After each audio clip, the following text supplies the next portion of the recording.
બોલ શ્રી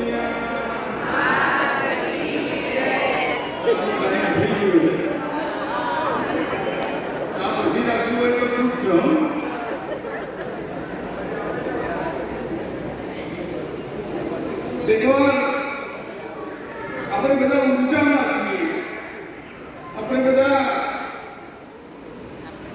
બિલકુલ કન્સન્ટ્રેટ છીએ, આપણે બધા સમાજના કાર્યક્રમમાં ગંભીરતાથી સહભાગી થયા છીએ.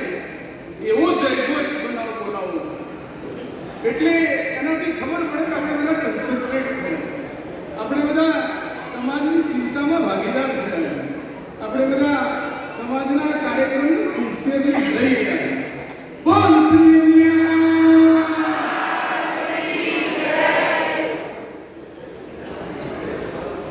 પાટીદાર સમાજ ખેતરના શેઢેથી ઊભો થઈને ચાલેલો સમાજ.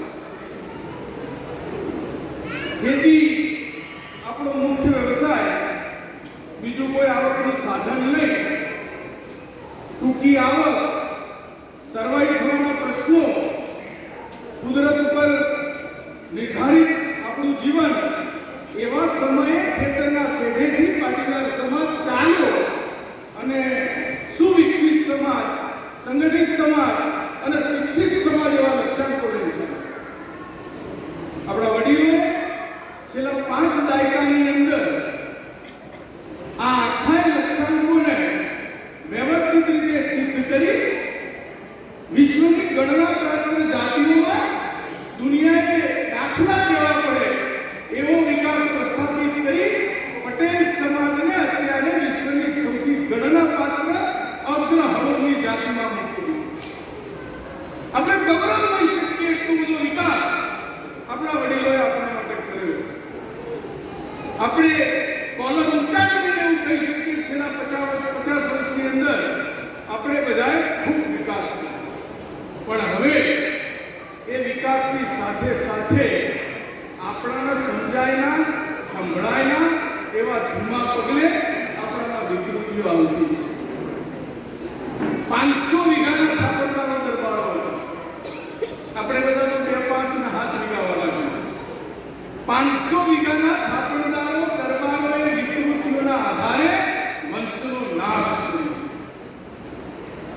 આપણે આપણામાં ધીરા પગલે આવતી વિકૃતિઓ પર નજર નહીં રાખવી, આપણે એના પર સચેતન નહીં થઈએ, આપણે ધ્યાન નહીં રાખીએ તો આપણી દશા એમના જેવી થશે, એમાં કોઈ શંકાને સ્થાન નથી. જે ઊંચાઈ પર આપણે બધા બેઠા છીએ, જે હાઈટ પર આપણે આપણી જાતને પ્રસ્થાપિત કરી, ત્યાંથી પડીશું તો હાડકાની કરચ હાજી નહીં. એટલી બધી ઊંચાઈ પર આપણે બધા બેઠા, એટલે ગંભીરતાથી સમાજમાં આવતી વિકૃતિઓ વિશે આપણે બધાએ જાગૃત થવું, સામાજિક સંગઠનો એના વિશે કામ કરીએ. આપણે બધાએ કોઈ ના ઈચ્છે પોતાનો દીકરો કોઈ વિકૃતિ પાળે, કોણ ઈચ્છે? અને છતાંય આપણા ઘરની અંદર આ આવે છે, આ સત્ય આપણે નકારી શકીએ એમ નથી. આના માટે શું કરવું જોઈએ? એવું ચારે બાજુ આપણી વિકૃતિઓ વિશે ચર્ચા થાય છે. શું કરવું જોઈએ એના વિશે ઉપર છેલ્લી વાત થાય. ડિટેલની અંદર આપણે આના વિશે અભ્યાસ નથી કર્યો, અથવા સમાજ વચ્ચે આપણે એ વાતને રજૂ નથી કર્યો. આ વિકૃતિઓ સમાજમાં ક્યારે આવશે એના અત્યારે હાલ ધમધમાટ આપણે બધા જોઈ રહ્યા. આજે આપણા વ્યક્તિત્વના મોટા ભાગના વિષયોમાં વ્યસનો, વિકૃતિઓ, ફેશન અને આ બધા જોવે છે. આ ચિંતા આપણે બધા કરીએ છીએ, એમાં કોઈ શંકાને સ્થાન નથી. પણ આ ચિંતાને નિવારવા માટેના ઉપાય શું? કોઈ વ્યક્તિગત પોતાની જાતને પ્રશ્ન પૂછે અને એવું કે હું શું કરીશું? સમાજ પછીની વાત. આપણે બધા આ વિશે ચિંતા કરીએ છીએ. આપણે કોઈ ઈચ્છતા નથી કે વિકૃતિ આપણા ઘરમાં, આપણે કોઈ ઈચ્છતા નથી વિકૃતિ આપણા સમાજમાં.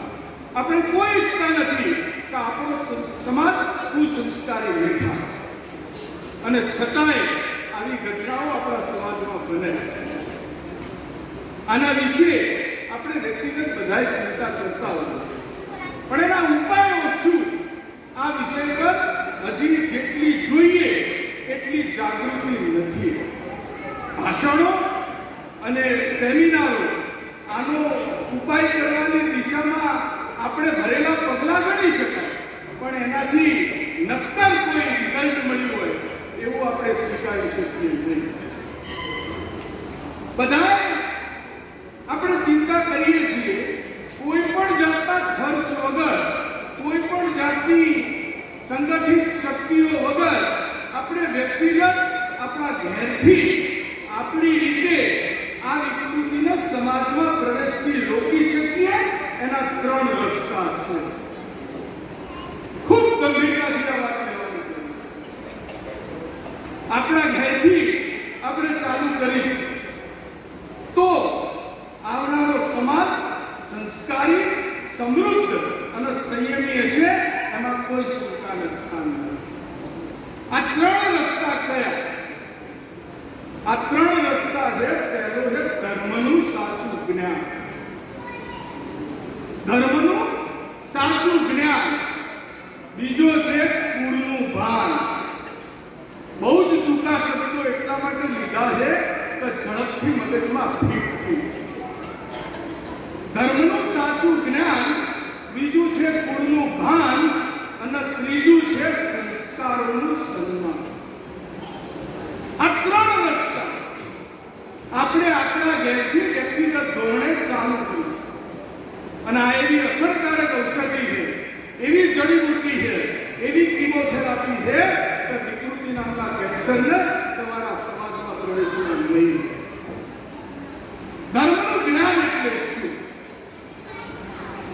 અહીંથી કોઈ ભાષણ તો દીકરો હું વડોદરા શહેરનો એટલે વાત કરી શકું, સંવાદ કરી શકું, તમારી જોડે ચર્ચા કરી શકું, તમને શિખામણ ના આપું. ધર્મનું સાચું જ્ઞાન એટલે શું? હવે હું તમને બધાને એક પ્રશ્ન પૂછું, ખૂબ હૃદયથી તમારા હૃદયમાં હોય એવો જવાબ આપજો. કેટલા માન્ય છે કળિયુગ આવ્યો? આરામથી, એને ફાંસી ચડાવી નહીં દઉં. કેટલા માને છે કળિયુગ આવ્યો? એનો મતલબ વડોદરા શહેરમાં કળિયુગ ફાઇનલ. તમે બધા હાથ ઊંચા નથી કરતા, બાકી આપણે બધાએ કરીએ. સાચું? હવે આપણે નથી કરવું. ધર્મના નામે સૌથી મોટું ફેલાયેલું સમાજમાં કોઈ જૂઠ હોય, આ છે કળિયુગ આવ્યો. બધા ખૂબ શાસ્ત્રો મેં વાંચ્યા છે, અભિમાન નથી કરતો. ખૂબ ગ્રંથો મેં પલટાઈ લીધા.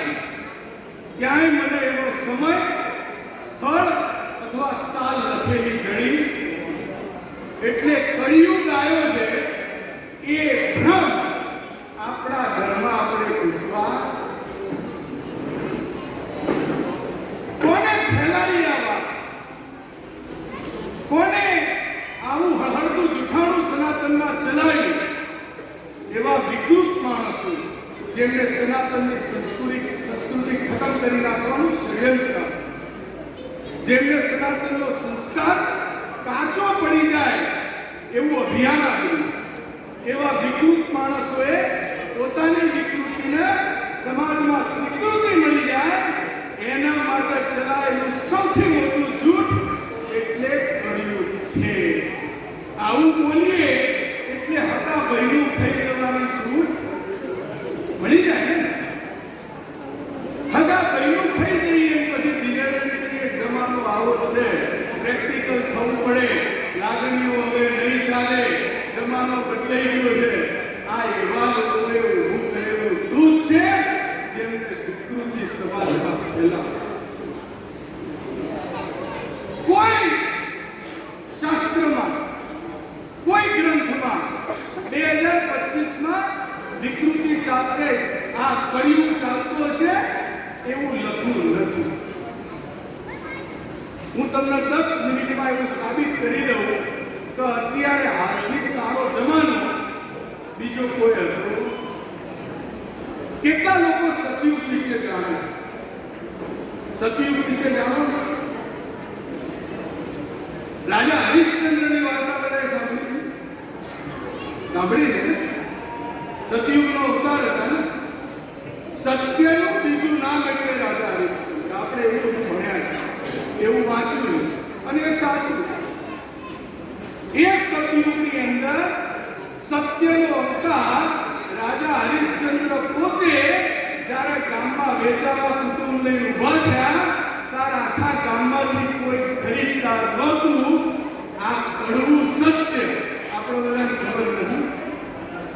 આખા ગામમાં કોઈ હરિશ્ચંદ્રને ખરીદદાર ના મળે એને સતયુગ કહેવાય છે. તમને અત્યારે હાટા બાવાની ચાકડીઓની હરાજી કરીએ ને તો 2-5 કરોડમાં હોય છે. સાવ સાદા સંતની કોઈ બંડીની હરાજી કરીએ 2-5 કરોડમાં વેચાય.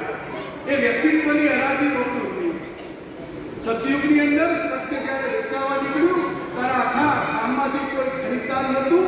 આજે કોઈ પણ સંતની સાદી પાદુકા જો વેચાવા મૂકીએ તેના કરોડો રૂપિયા આવે. નક્કી કરો આ સતયુગ છે પેલું. આનાથી સારો સમય નહીં આવે. દ્વાપરની અંદર જશો એટલે કુરુક્ષેત્રના મેદાનમાં ભગવાન કૃષ્ણ પોતે જ્યારે ગીતા કહેતા હતા ત્યારે આખા કુરુક્ષેત્રના મેદાનમાં અર્જુન સિવાય કોઈ સાંભળનાર નથી. હવે એનો સારો સમય કહેવાય. અત્યારે હાથો બાવો ભાગવત પર કથા કરે 2 લાખ માણસ ભેગા થાય. સાદો વ્યક્તિ કોઈ કથા કરે તો 2 લાખ ભેગા થાય અને એની ઉછામણીમાં 2-5 કરોડ રૂપિયા. હું કમ્પેરિઝન એટલા માટે કરાવું છું કે સમયને સમજવાની જરૂર. આપણે સમયના પડદા પાછળ રહી આપણામાં રહેલી વિકૃતિને સમાજમાં સ્વીકૃત કરવાનો પ્રયત્ન કરવા માટે આપણે સમાજને બદનામ કરીએ. એ તો ત્યાં સુધી આપણે મંજૂર કરી દઈએ, પણ સમયને બદનામ કરીએ આ સૌથી મોટું. એટલે એક વસ્તુ આપણે બધા વડોદરા શહેરમાં આજ ગાંઠ વાળી દઈશું કે આનાથી સારો સમય, આનાથી સારો સતયુગ, આનાથી સારો યુગ નથી. એગ્રી? એગ્રી? ના. હાથ ઊંચા કેટલા કરે? આટલા લોકો હવે નહીં બોલે કળિયુગ છે. અને કળિયુગ છે એવી વાત તમારા મગજમાંથી નીકળી જશે તો સારા સમયમાં સારા થવું પડશે.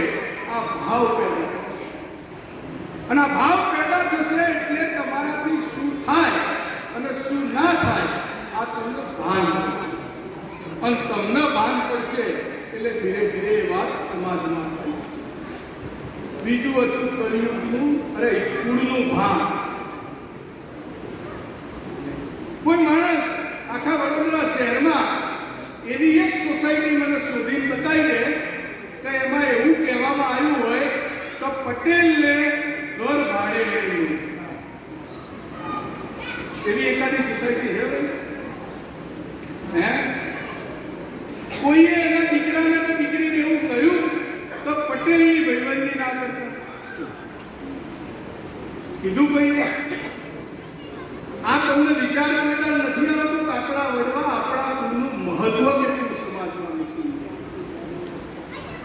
પાટીદાર એટલે પરોપકાર, પાટીદાર એટલે પ્રગતિ, પાટીદાર એટલે પ્રામાણિકતા, પાટીદાર એટલે પારદર્શિતા. આ સર્ટિફિકેટ 50 વર્ષમાં આપણા વડવાઓએ જીવી અને સમાજમાં સિદ્ધ કરી અને આપણા કુળ માટે મેળવ્યું. આપણે કણવાથી મણ કણવાવાળા કુળના છે. આપણે સમાજને નવી પ્રગતિ આપી શકીએ એવા ખૂબ સંયમી અને પરિશ્રમી કુળના સંતાન છે. પટલિયા એટલે ખાલી ખેતી કરે, પટલિયા એટલે ઠીક, પટલિયા એટલે હા, આવું કરી આપણા કુળના સ્વાભિમાનને આપણા સિવાય કોઈએ નીચું નથી. જે દિવસે તમને આ ખબર પડતી થઈ ગઈ તો હું પાટીદારનું સંતાન છું, મારાથી આ ખવાય, આ પીવાય, આ ન ખવાય અને આ ન પીવાય, આવું સ્વાભિમાન જે દિવસે તમને તમારા પૂરું થઈ જશે એ દિવસે તમારા ઘરમાં હું પટેલનું સંતાન છું, આ પાટીદારોનું કુટુંબ છે, આ કળબી કુળ છે, આમાં આવું ના થવું જોઈએ, આ વિચારનો જન્મ અને જન્મ થશે એટલે તમારા તરફ આવતી વિકૃતિઓ આપોઆપ તમારો આત્મા એને નકારવાની ચાલુ. ત્રીજું શું હતું? બાષ્પીભવન.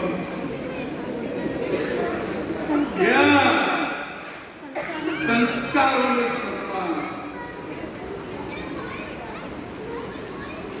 એક બહુ ઝડપથી સમાજમાં વિસ્તરતી ભયંકર ટેકનોલોજી એઆઈ થી બી ખતરનાક ટેકનોલોજી એક આપણા જોડે છે.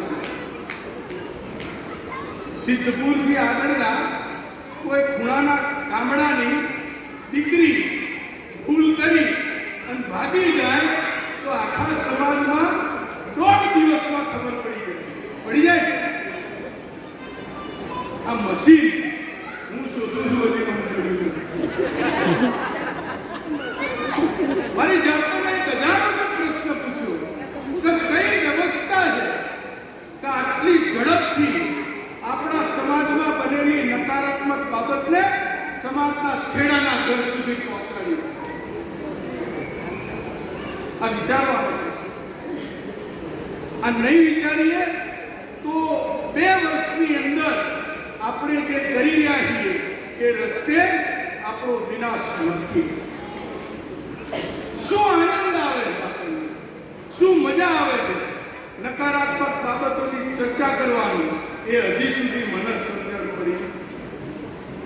પણ કોઈ એવી વ્યવસ્થા છે જે વ્યવસ્થા સમાજમાં બનેલી બિલકુલ બિનસંસ્કારી, આપણી ચર્ચામાં લઈએ તો શરમ આવે એવી ઘટનાને 1.5 દિવસની અંદર આખા સમાજમાં ફેલાવી. એની જગ્યાએ આખરી ગામની એક દીકરી 12મા ધોરણમાં આવે અને એના મમ્મીને લખવો, નામ છે એનું સાક્ષી. 12મા ધોરણમાં આવેલી દીકરીના મમ્મીને લખવો પડે અને ઘરની જવાબદારી એના માથે આવે. સિન્સિયર છે, સાંભળો. એ દીકરી 12મા ધોરણ પછી ગ્રેજ્યુએટ થાય અને ગ્રેજ્યુએટ થયા પછી આવા વિપરીત સંજોગોની અંદર 2 વાર યુપીએસસી કન્ફર્મ કરે. આ વાત સમાજમાં આપણને કેટલા માણસો એ તો અહીં કેટલા હગા થાય ને પૂછ્યું કોઈ ખબર. હમણાં મેં મલેકપુર ગામના એક પ્રસંગના એક માણસે, જીતુભાઈ એમનું નામ છે, પોતાના વાસ્તાને રદ કરી માતૃવંદનાનો એમને કાર્યક્રમ. વાસ્તુ જેવું પ્રતિષ્ઠાની ભૂખ ભાગે એવું કામ છોડી દઈ અને મલેકપુર ગામની બધી દીકરીઓની વંદના કરવાનો કાર્યક્રમ એ માણસે કર્યો. આની નોંધ આપણે કેટલા એકવાર તાલી તો પાડવી. આ સાક્ષીની વાત લગ્નમાં આપણે ચર્ચાનો વિષય ના બનાવી શકીએ. ફલાણી નાહી ગઈ અને ગલગલિયા થાય, આપણે આવું પાપ લાગે. આવી સાદી વાત આપણા મગજમાં બેસતી નથી. હવે સૌથી ગંભીર બાબત સમાજમાં જે ટોપ ઓફ ધ ટાઉન છે એ સમાજની ખેતી. સમાજ એવી વાતોનું વાવેતર કરે, સમાજ નકારાત્મક બાબતોની ચર્ચા કરી સમાજમાં એ નકારાત્મક દુર્ગુણનું વાવેતર કરે. એ સમાજમાં તમે એવું માનો છો કે કુસંસ્કારોની વાત થતી હોય કુસંસ્કારો આપણે જીભેથી વાવતા હોય, કુસંસ્કારોની આપણે ચર્ચા કરતા હોય, એમાં સંસ્કારો ઉગે. શું ઉગે? ભાગી જવાવાળી વાત કરીએ એટલે ઘરમાં એક તૈયાર બેઠી હોય એટલે એમ થાય કે 4 દાડા પછી લોકો ભૂલી જાય છે, આ ધંધો કરવામાં તકલીફ. સાક્ષી બનવાની વાત કરીએ તો ઘરમાં દીકરી સાક્ષી. આજથી આપણે બધાએ વડોદરા શહેર સંસ્કારી છે એટલે એની પ્રતિજ્ઞા લઈ અને આપણા ઘરની અંદર, આપણા આજુબાજુમાં, આપણા પાડોશમાં અથવા આપણા કોઈ પણ ગોસિપના કાર્યક્રમમાં સદગુણોની ચર્ચા ડન. ફાઇનલ. હાથ ઊંચો કરેલો તો મને થાય ઘણું ફાડ્યું. આજથી તેરાણીના દુર્ગુણ છોડી દે અને સાસુના સદગુણ પર ચર્ચા કરીશું.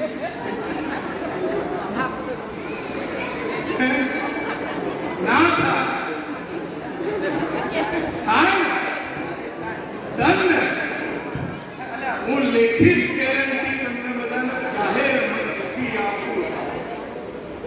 પોતાના બાળકમાં, પોતાના પરિવારમાં, પોતાના આજુબાજુ સંસ્કારિક વાતાવરણ જોઈતું હોય તો તમે પોતે તમારી આજુબાજુ બનતી કોઈ પણ સંસ્કારિક ઘટનાનું આજથી ચર્ચામાં મહત્વ રહેશે. કન્ફર્મ? આટલું કરશો અને 1 વર્ષ પછી તમારા બાળકના સંસ્કારમાં ફરક ના પડે, અહીં આવીને મને જૂતું મારજો. હું જેટલું કહું છું ડંકાની ચોટ પર. આજથી વડોદરા શહેર સુસંસ્કૃત, સંસ્કારી અને સમાજને શોભે એવી ઘટનાઓની ચર્ચા કરીશું. નક્કી આપણે પોતે આપણા ઘરમાં, આપણા સમાજમાં વિકૃતિ ના પ્રવેશે એના માટે અભિયાન ચાલુ કરી રહ્યા છીએ અને આપણાથી એની શરૂઆત. સારો સંસ્કારિક વારસો આપણે બધા આવનારા સમયમાં આપણી પેઢીને આપી જઈએ એવા સંગઠિત સમાજમાં થઈ અને આપણે એ દિશામાં કામ કરીએ એવી સોગંદ લઈ અને આપણે બધા આજે એથી છૂટા પડીએ એવી 2 હાથ જોડી અને મારી નમ્ર વિનંતી સાથે મારી વાતને વિરામ આપું છું. બોલ શ્રી